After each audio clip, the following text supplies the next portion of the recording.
Hello everyone, আসসালামু আলাইকুম। কেমন আছেন সবাই? আই হোপ ভালো আছেন। তো আমি এই উইকে পুরোটাই অ্যাক্টিভ থাকতে পারিনি। আপনারা জানেন, আপনারা আমাকে অনেক বেশি নক করছেন, অনেক বেশি। তো অ্যাকচুয়ালি আমি নক করার কারণ আমি সবসময় অ্যাক্টিভ থাকি, তো ওই কারণেই আপনারা আমাকে অনেক বেশি নক করছেন। কী হলো হঠাৎ করে। এটাই অ্যাকচুয়ালি আমার বাড়িতে একটা অনেক বাজে সিচুয়েশান চলে এসেছিলো, যার কারণে আমি অ্যাক্টিভ থাকতে পারিনি। আপনারা তো জানেন ঝড়ের দিনও আমি অ্যাক্টিভ ছিলাম। আর আমাদের এখানে কিছু হলেই লোডশেডিংয়ের অনেক বেশি প্রবলেম হয়, অনেক বেশি খুবই প্রবলেম হয়। এখানে তো গাছ অনেক বেশি প্রবলেম হয় আমাদের এখানে। তো আমি যত টাইম অ্যাক্টিভ থাকার মতো অবস্থা আমি ছিলাম, বাট তারপরে থেকে সিচুয়েশান তেমন ছিল না যে আমি অ্যাক্টিভ থাকবো। মহলটাই চেঞ্জ হয়ে গেছিলো, অ্যাক্টিভ থাকার মতো কিছুই ছিল না, ওই জন্য থাকতে পারিনি অ্যাকচুয়ালি। তো আপনারা আমাকে অনেক বেশি দেখলাম, অনেক অনেক অনেক অনেক বেশি আপনারা আমাকে মেসেজ করেছেন। তো তারপরে মনে হলো যে আপনারা যেহেতু অ্যাক্টিভ থাকি, তো আপনাদেরকে কিছুটা জানানো উচিত। তো সেই জন্য আমি আপনাদেরকে ওটা জানিয়েও ছিলাম যে আমার বাড়িতে একটা অ্যাক্সিডেন্ট হয়ে গেছে, যার কারণে অ্যাকচুয়ালি না সিচুয়েশান আছে, না নিজের ভালো লাগছে, না অন্য কিছু, কোনোটাই অ্যাকচুয়ালি ঠিক ছিল না। সেই জন্য আমি পারছিলাম না অনলাইনে আসতে বা কোথাও অ্যাক্টিভ হতে বা কিছু করতে। এটাই হলো কথা আর কি, সত্যি এটাই কথা। তো অ্যাকচুয়ালি একটা কিছু ঘটে গেলেও সেটা ধীরে ধীরে ঠিক হয়, তো এটাও ধীরে ধীরে ঠিক হবে।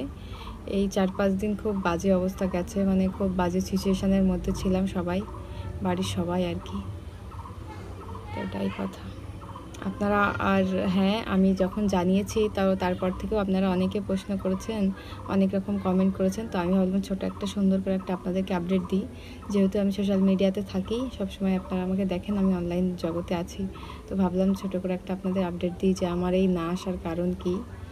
তো আপনারা অনেক বেশি শুনছিলেন যে আপনার ভাইকে আমরা দেখেছি কিনা কখনো অনলাইনে। না, কখনোই দেখেননি। আমি তো আমার ফ্যামিলিকে কখনোই আনি না, তো আর কাউকেই আমি আনি না। আপনারা দেখেছেন হয়তো আমার ভাই আসলামকে অ্যান্ড আমার আরেকটা কাজিন শরীফুলকে দেখেছেন, তাছাড়া কাউকে দেখেননি।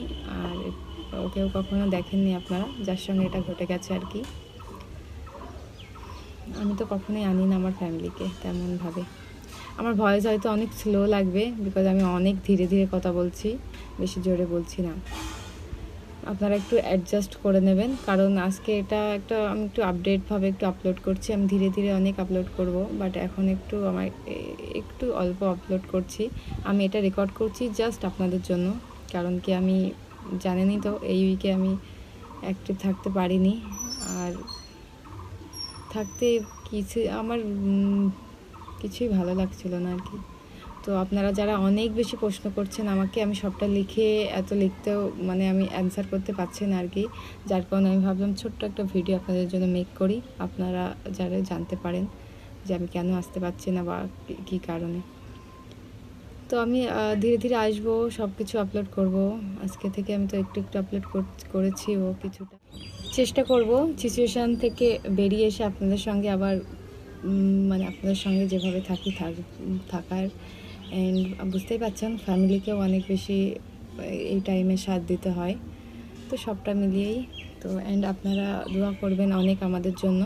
অ্যান্ড আমি ধীরে ধীরে আবার সমস্ত ফুল অ্যাক্টিভ হয়ে যাব আর কি।